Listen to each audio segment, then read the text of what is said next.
दोस्तों स्वागत है आपका जीनियस स्टडी क्लासेस में। देखिए चल रहा था शॉर्ट क्वेश्चन का दौर, तो आज का क्या क्वेश्चन है देख लेते हैं। आज का क्वेश्चन है स्वपरागन एवं परपरागन में अंतर लिखिए। इससे पहले हम बताए थे परागन क्या होता है और आज हम बता रहे हैं कि स्वपरागन और परपरागन में अंतर क्या है।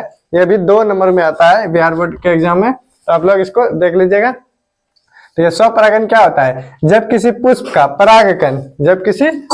परागकण उसी पुष्प या उसी पौधे के किसी दूसरे पुष्प के वर्तिकाग्र तक पहुंचता है तब इसे ही स्वपरागन कहा जाता है। देखिए कोई पुष्प या फिर उसी पुष्प का, जैसे मान के चलिए ये एक पुष्प हुआ, ठीक हुआ, ये एक पुष्प हुआ, इसी का परागकण और इसी के वर्तिकाग्र पर अगर पहुंचे तो यही स्वपरागन कहलाता है। या इसी मतलब यह एक पौधा है, इसमें और दूसरा कोई फूल लगा हुआ है, इसमें और दूसरा कोई पुष्प लगा हुआ है और इसके वर्तिकाग्र पर पहुंचे, इसी का परागकण इसके वर्तिकाग्र पर पहुंचे, लेकिन पौधा तो एक है, पुष्प दूसरा है लेकिन पौधा एक ही है, तो इसको भी स्वपरागन कहा जाएगा। देखिए इसमें क्या होता है स्वपरागन में या तो उसी पुष्प का परागकण रहेगा जो कि वर्तिकाग्र पर जाएगा या उसी पौधे के दूसरे पुष्प के वर्तिकाग्र पर जाएगा, तो यह क्रिया स्वपरागन कहलाती है।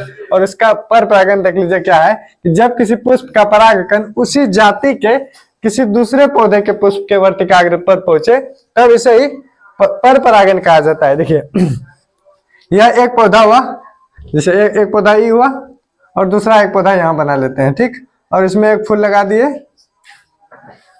मान के चलिए एक फूल बन गया। और देखिए यह एक फूल बन गया और इसका परागकण, किसका?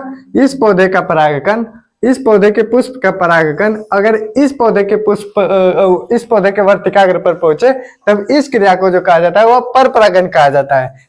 जब खुद का हो तब स्वपरागन, जब किसी दूसरे पौधा का हो, लेकिन पौधा जो होना चाहिए, जो पुष्प होना चाहिए वो एक ही जाति का होना चाहिए। जैसे कि अगर गेंदा का है तो गेंदा ही होना चाहिए, गुलाब है तो गुलाब ही होना चाहिए। ये नहीं कि गेंदा है और गुलाब में जाके गुलाब के वर्तिकाग्र पर पहुंच जाए तब वह निषेचन की क्रिया नहीं होगी, परागन की क्रिया नहीं होगी।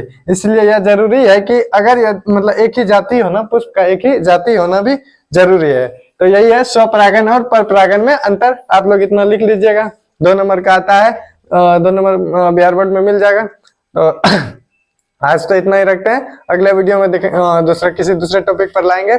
आप लोग डेली बने रहिए, मतलब इस चैनल से, जीनियस स्टडी से। आप लोग चैनल को सब्सक्राइब कर लीजिएगा। Thank you.